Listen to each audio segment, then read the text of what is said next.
to the SOULFIRE podcast, where healing is raw, truth is sacred, and your story gets to burn and rebuild in the same breath. I'm Power Coach Alishia, pattern breaker, soul mirror, fire starter, and the unapologetic voice of the burn it down and rise anyways revolution. We don't fluff your wounds, we don't filter your truth, and we don't water down healing so that people stay comfortable. You've spent way too damn long proving your worth to people who only love the version of you that stayed small, quiet, and convenient. If you've ever swallowed your truth to keep the peace, shrunk yourself to stay chosen, or disappeared in your life, this season isn't just a reset or another motivational podcast. This is where you reclaim your voice, your fire, and your fucking self. I'll give you the truth that heals, frameworks that hold, and soul codes that will change how you live, lead, love, and rise. Lovey, come forward. It's time for you to embody your wholeness. And I'm not only leading this season, I'm living it right beside you. Let's fucking go. Gosh, sometimes, it's like nothing fucking works, right? And it feels like every single thing that you attempt to do, you're just running up against obstacles, and like the universe is saying, don't do that. It's not going to work. Focus on something else. And you know that it's not that. It's that you're being tested, right? And pushed, and to see if you'll give up, and it can be so hard and so frustrating. Just had to get that out. We are continuing on our May theme of unlocking your divine assignment, where you learn to let desire lead and let your soul choose. And today we are going to be diving into when love means losing yourself and unraveling trauma bonds with power. This is going to be a deep one. God, I just honestly hope that I can stay within this container of the podcast, because some of these episodes are so raw and so actively what I'm dealing with, because, specifically a man-woman relationship, men take a very long time to grow. And I don't mean to actually grow as in the work, like growth. I mean to apply themselves to grow. And I always find that they want to take these shortcuts. And maybe this is just a Gemini trait, because it just so happens that both of my partners are Geminis. Why would I do that to myself? I don't know. But I noticed that it takes such a long time for them to make the decision. Then they start the work. But the one thing that I also notice is this idea that there's corners that can be cut and ways to speed it up. Looking at me and watching what I do, like somehow, if they just do this or do that, they won't have to go through any of the pain or the breakdowns and the buildups. They won't have to tell themselves the truth and face their hard emotions and show up for themselves, right? Like that, just by saying, I'm going to fill in the blank, they have this belief system that it's just going to happen. It just is. And they're going to have that result. And it's so infuriating to me, because I feel like, duh, if it was that easy, don't you think I would have pushed that easy button as well? I am the queen of simple systems, processes, tools to go from A to Z as quickly as possible with the least amount of turbulence, stress, frustration, overwhelm. I'm the queen of that. And it's like, I guess I want to start this episode by saying that there are no fucking shortcuts. There's no shortcuts, dude. The shortcuts are the information that you're getting, The shortcuts are these podcast episodes, or, you moving forward, and maybe you get in my challenge that I have, or you come to a Discover Your Soul Blueprint class, or you get a soul chart reading from me, which is free, or you come to the monthly Celestial Soul Circles. Like the shortest shortcuts are only going to be the information being given to you, the process being given to you. After that, it's all fucking work. So if you listen to this podcast or any podcast thinking that you're gonna have a shortcut in the pain and the work and the transformation and the healing and the shit and the peeling back the layers of the onions and the turbulence and, bringing the trauma, the demons, the burdens to the table so that you can heal and clean, clear, and release them once and for all. If you're taking the action because you think you're going to be able to shortcut any of that, you're not going to. So this is your rude fucking awakening.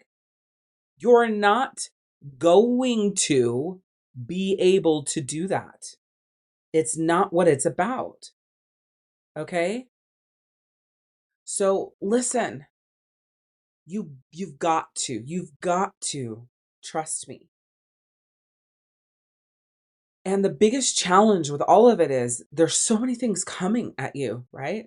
There's so much pressure that if you are not literally managing and stopping and blocking and holding in your power, that pressure is just going to hit you and start pushing you down without your permission before you could recognize it, before you realize it. And when it comes to love relationships specifically, because that's what's so important here, it's like, yeah, your relationship with your children or your best friend or your parents or whatever, like, yes, this will apply there. It definitely does. However, love relationships are the ones that,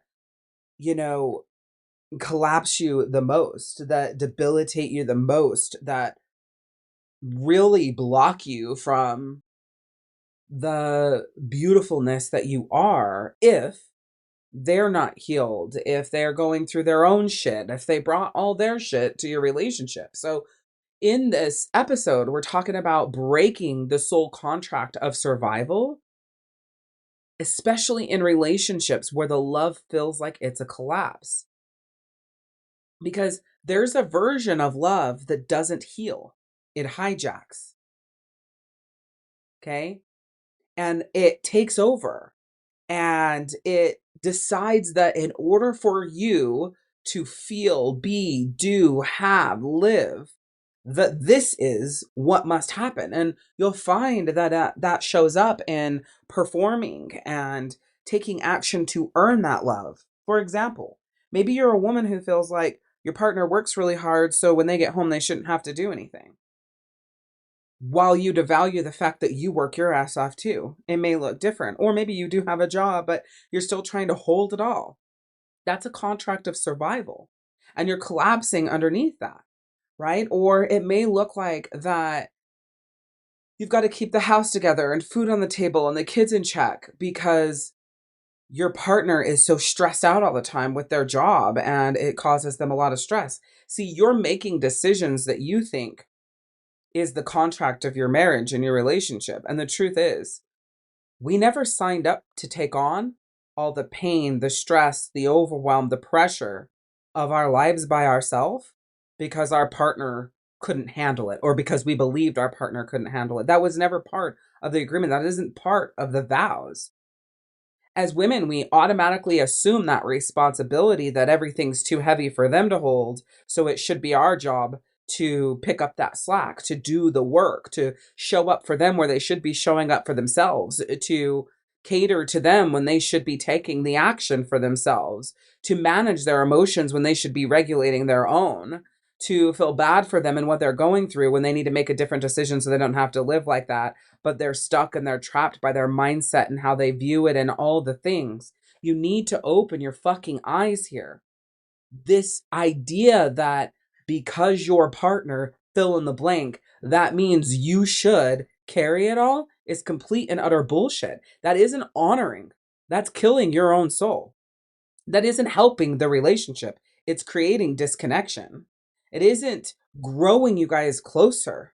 It's putting you guys on two different paths. It's not walking beside each other. It's you leading and telling him, it's okay, I've got all this every single day, all of the time, because what you're holding is heavy. Let's be clear. Them working hard and a stressful job isn't as heavy as you holding the entire fucking life. Open your eyes. So you holding all the life and the stress and the kids and the this and the that and the A to Z and the here and there and everything that you're doing is less stressful than a fucking job that he goes to 40 hours a week, or maybe 60, or maybe even more than that. That's more stressful. Oh, well, we need the money, so he has to do that. Bullshit. Because there are plenty of other jobs out there where the money can be there and that doesn't have to happen. It's this belief system that we have to have this. They're doing everything they can so that we can have this. So it's my job to do everything else. So then when do you come together? When are you a team? When are you holding your own emotions, regulating your own emotions, your own nervous system while they hold theirs? You're going to do this the rest of your life? You're going to wait till they retire? It's so hard for them. It's so bad for them. It's so much for them. Oh my gosh, poor fucking babies. Step the fuck back and look at where you are holding shit that isn't yours to hold. It doesn't matter if you're married. It doesn't matter about the vows. That's a moot point. Marriage does not mean killing yourself to save someone else. And I don't know where we got this fucking twisted along the lines, but it doesn't mean that. Yes, there's going to be times where one person might be holding a little more than the other person, but that's not what's happening in this fucking world. What's happening in this world is women are fucking collapsing and getting cancer and all of these different things at a very rapid rate because you're holding shit that isn't yours to hold. His fights with his parents, he doesn't talk to his parents, someone died that he was close to, the this, the that. None of that is your shit to hold. But because you don't know how to hold your own self, regulate your own emotions, stand in your own power, you take and focus all of that energy on them and hold their shit. That is called a trauma bond. And we're unraveling that today. Because love does not mean losing yourself and carrying it all because you think that they can't carry it on their own. They can. They have to build the fucking muscle. But if you're in the way, they can't do it. Hear me when I say this. I thought it was love. It was really survival with a pretty name. If that's what it looks like, if that's what it feels like, if you're carrying, and let me just dot this, they could be the one carrying it for you because you won't rise the fuck up. You could easily be the one that is the gigantic wet blanket that they feel like she's so stressed. She has all this. She's holding everything. And they're carrying you. This can very well go both ways. But generally speaking, 92+% of the time, it's women carrying the weight for the men that they need to fucking man up and carry their goddamn self. And if this is getting to you, listen up. This is impacting you negatively, listen up. Because it's a truth that you need to hear. I can tell you my entire fucking life, my whole life, love has meant dimming, sacrificing, or disappearing in order to survive it, in order to be a team. You can't see me, but I got quotes in the air, right? In order to be a team, in order to do this life together, in order to live happily ever after, right? Death do us part, for better or for worse. What happens when it's worse and worse and worse and worse and worse and worse and a little bit and worse and worse and worse and worse and a little bit and worse and worse and a little bit and worse and worse? Because you can't be the one carrying the weight of everything when they need to carry the weight of their own fucking shit. If your nervous system is always braced inside of love, and it might not be what they're doing. It could be how you're attempting to manage what they're going through, their emotions and their journey, where you need to back the fuck up and let them deal with that. If they collapse and fall, that's on them. Doing your best to regulate, I rephrase, trying to regulate someone else's emotions is absolutely fucking failure. Trying to carry the weight of someone's traumas, demons, burdens, and pain, whether past or present, is failure. You will not succeed at that because it's outside of you. You cannot hold that. So if your nervous system is always braced inside of love, it's not love, it's entrapment. And more times than not, you're doing it to yourself. It's not that they did it to you. This isn't a thing where the partners are bad and these men are horrible and, I'm a feminist. That's not what I'm saying. I'm saying you're the fucking problem. I'm saying you won't step forward in the power that you need to be within, for, and by yourself. and acknowledging that theirs is theirs to hold, yours is yours to hold, and together you come together and you support each other through the journey. Supporting doesn't mean carrying. Supporting doesn't mean doing it all. Supporting doesn't even mean 50-50, right? Supporting means being there for whatever it is that they are willing to take. So let me make this make sense. When I say being there for whatever it is they're willing to take, it's asking them, how can I help you right now? What can I do to support you right now?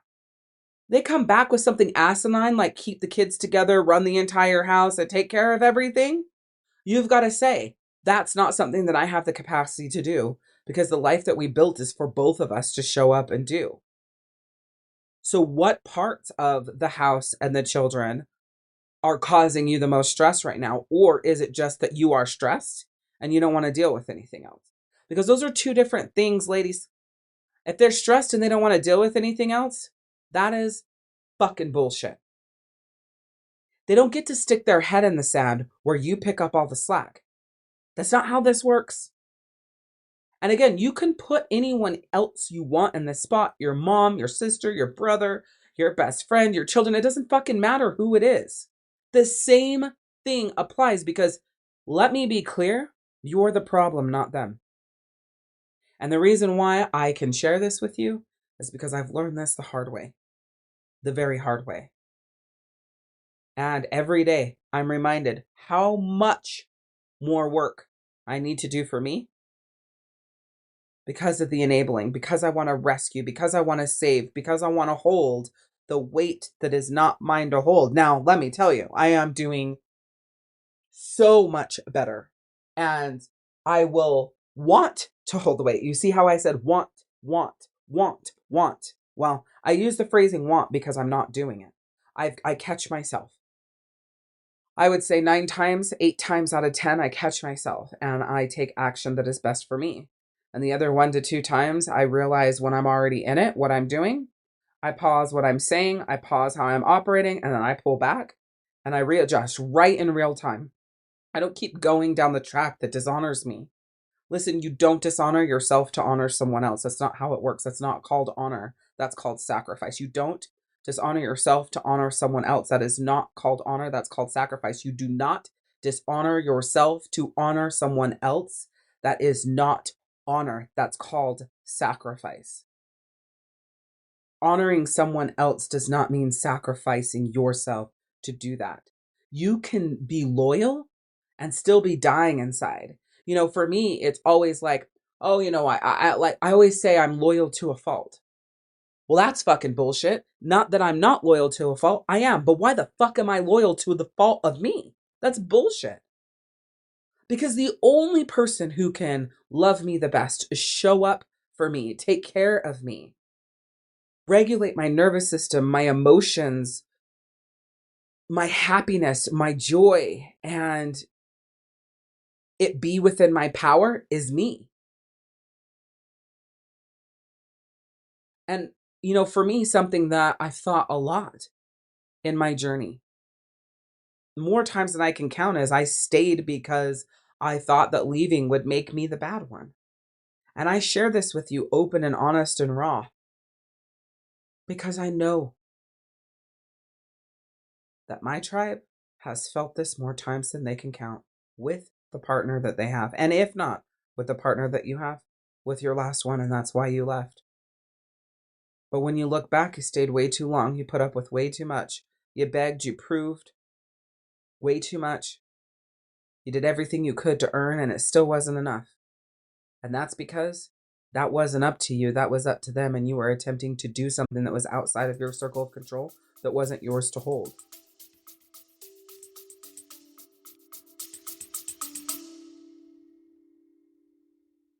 Listen, Queen, if this episode lights something up, don't just sit with it. Come rise with us. The SOULFIRE podcast is your weekly reminder that healing isn't about fixing who you are. It's about remembering who the fuck you've always been. And if you're craving more than just words, if you want community, authentic power, momentum, and soul transformation, then I want you to come join us in the free Star-Guided Soul Healing community. This isn't another group. It's a vortex of women who are done pretending. who are reclaiming their power, their voice, and their divine assignment, and who know they were never meant to do this alone. Inside, we speak truth.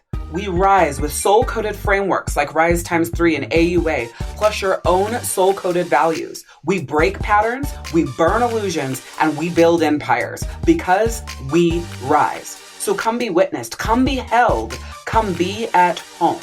Check out the link in the show notes. And please remember to subscribe, share, and send this podcast to a queen who's ready to rise. Now, back to the fire.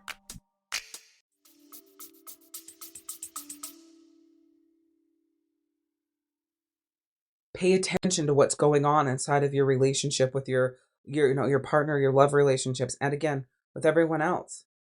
There's soul confusion that happens inside of trauma bonds. It's where fear, guilt, and obligation, they're masked as connection.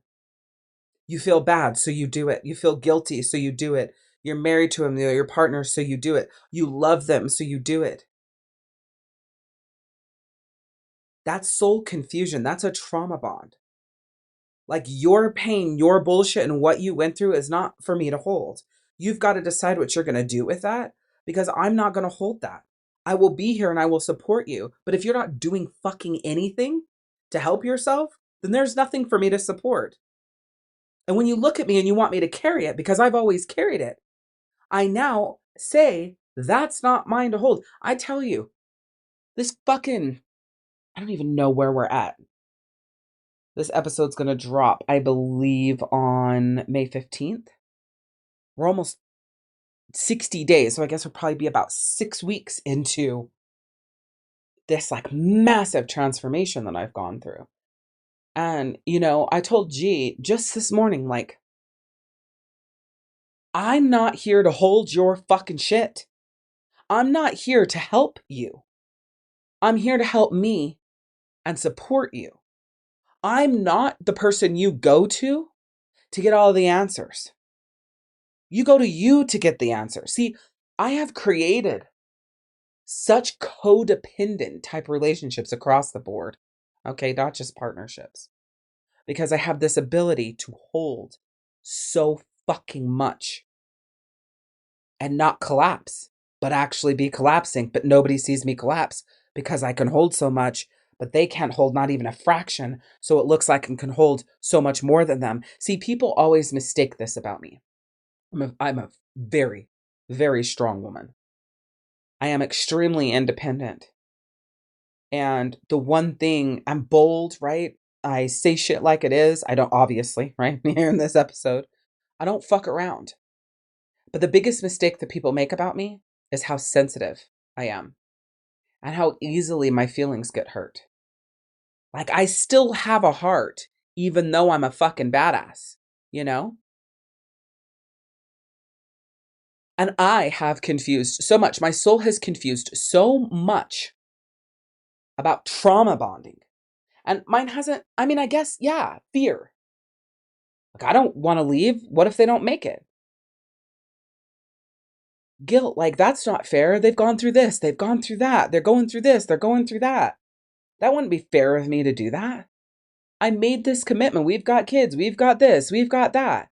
So you stay and you work through it and you end up with this fucking short-circuited connection. And you wonder why you feel empty. Staying is not sacred when it's killing your spirit.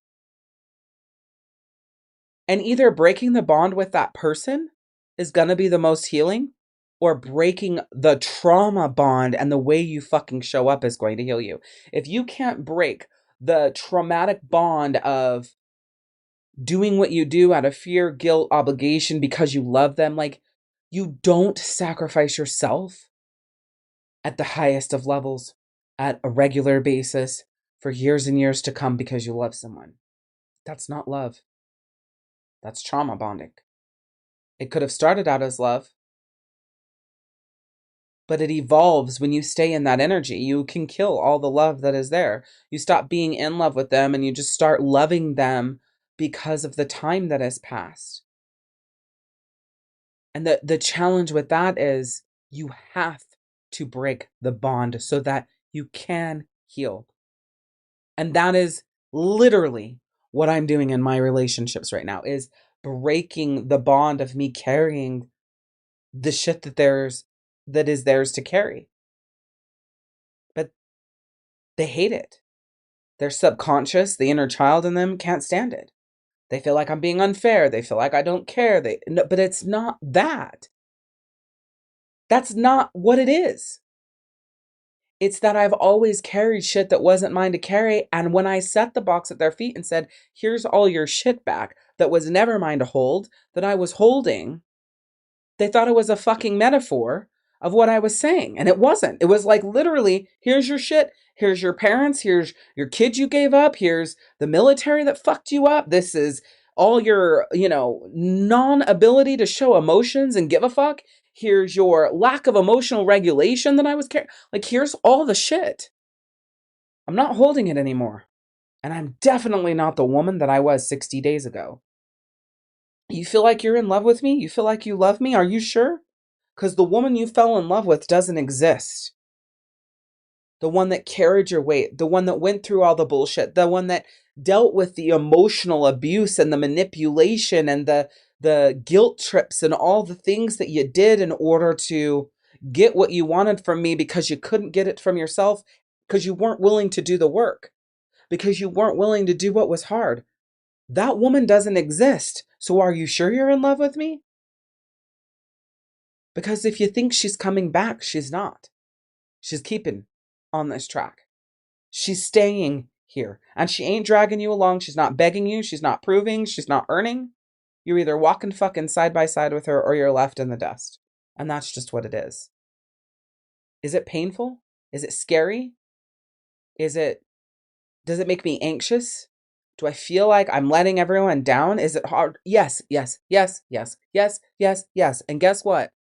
I'm still fucking walking to my North Star, the direction of my soul, my higher self, my inner calling. And I don't mean like my purpose and soul astrology and da-da-da. I mean, I'm still marching to the beat of my own drum, which goes the direction of my light, my joy, and my happiness.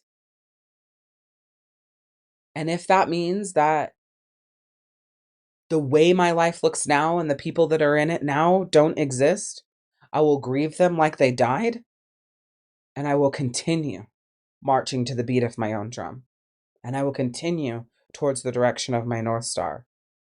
And then, one day, I'm positive that the person who is there at that frequency, at that pace, who can just get in line, and when I say in line, next to me, in lockstep, and we just move, they'll show up. Could it be one of the men I'm with now? Yes. But that isn't my job to control and contort and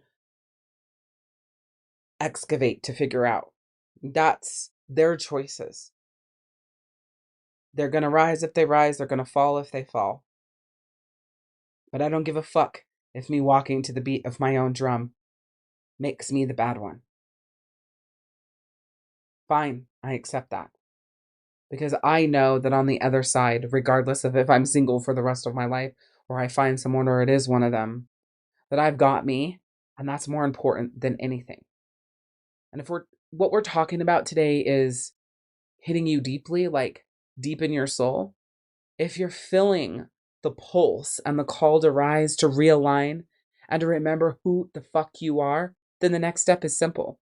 Because I created the frequency upgrade for this exact reason.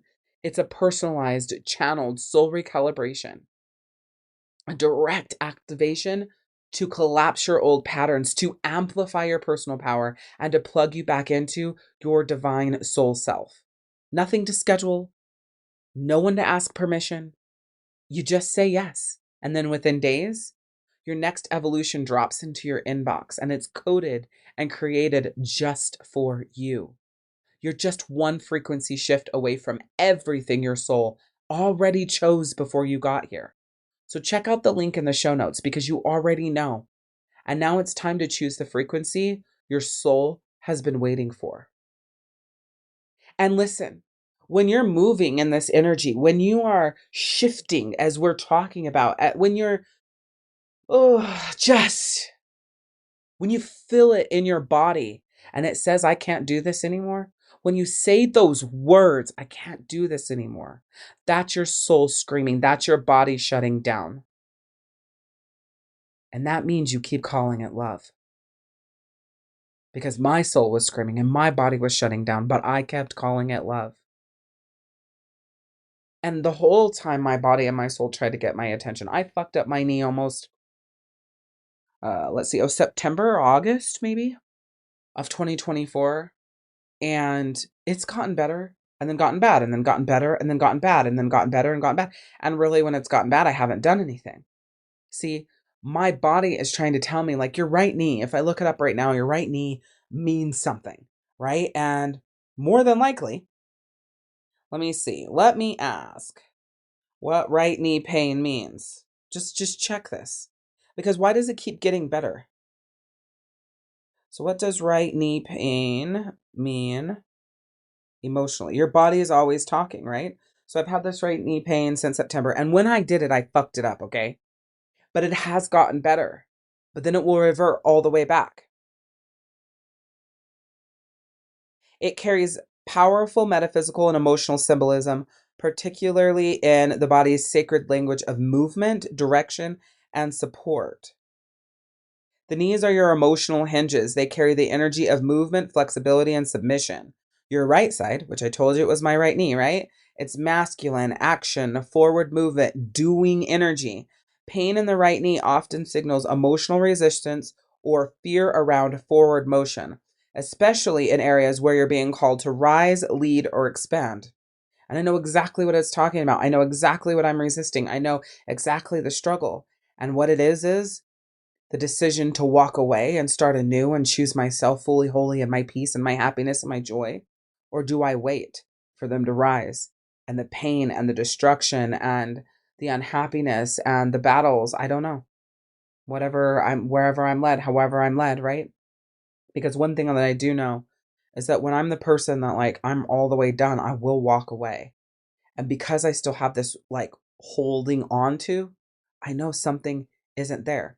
So the number two thing that right knee pain is when you're about to take a leap in business, relational or financial, claiming territory you've never walked on before. I'm doing both of those things. Leaving behind old systems of protection, which I also have done, survival, contortion, and codependency. Pain can mirror, if I move forward, will I collapse? Can I trust my foundation? What happens if I no longer lean on others or let others lean on me? Number three is masculine energy imbalances. Since the right side governs masculine frequency, it's often tied to over responsibility, suppressed rage towards men or those who've abused power, taking action without feeling supported, feeling like you have to carry everyone else. Knees also equal humility, ego, and control. Louise Hay says, knees represent pride and ego, fear and inflexibility. In spiritual traditions, kneeling is a sign of surrender or reverence. Pain may surface when you're refusing to bow to a situation you feel should no longer require your submission, or when you're holding on too tightly and your body wants you to surrender control. Right knee pain mantras, and then, some things that I can say and do, right? Rewind that, right? So what I'm saying is, like, your body tells you, and it tries to get your attention. And sometimes we listen, but most times we ignore it. And your trauma patterns will override it for way too long. And then your body will retaliate in a way that it's screaming, which is where I'm at right now. I can barely fucking walk. I first want to get some acupuncture, some Reiki. I want to do some Qigong. There are things that I want to do to help it. And I feel like this massive, like, barrier to taking any action for it, because I know that a lot of it comes from the pain and the weight of my day-to-day life. So going out there and doing this work, holistically or whatever, to me doesn't make a lot of sense, because it's like, I know there's a lot of emotional holding there. I know I fucked it up carrying something too heavy. So at the end of the day, it could be mostly that, but I've re-injured it doing other things.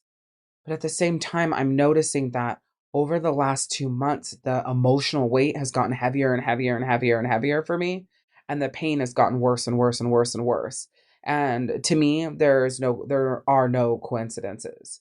The body is your compass. If love feels like contraction, it's not your assignment, it's your lesson. Okay, so let's talk about breaking the bond, because when I realized that, listen, I don't know where we go and I don't know what happens. But once I realized that breaking the bond wasn't abandoning them and it was reclaiming me, it made a huge difference for me. And it's helping me move and walk and take action in a different way. And to be honest with you, that action is mostly away from them and towards myself, because I can't go towards a person or people who don't fit what my soul is calling for, regardless of how much I love them, regardless of who they are in my life. I say all the time, if we get away from love relationships, it's like, God, I want a spiritual community of friends that get me. They get astrology. They get the things I talk about. They get, ancient history, but in a very powerful, deep way, not at this high level, what was supposedly taught in school. I mean, at the truth of why we were created and how we were created. I want to be around people like that. It's time for you to stop forcing alignment and move towards yourself with reverence, not revenge. Give yourself space to refine your center. Name what you're carrying that was never yours to carry, and rebuild your connection through integrity, not dependency. Your assignment does not demand your self-abandonment, okay? Real love doesn't require you to disappear. It doesn't require you to shrink, and it doesn't require you to collapse underneath the weight of your life and everything you're carrying.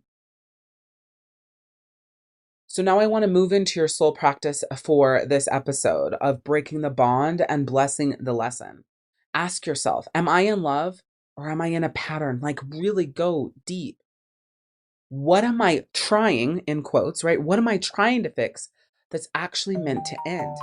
It doesn't necessarily mean the relationship. It could mean ways of operating in the relationship, right? And who am I outside of their expectations or the expectations that I put on myself for them?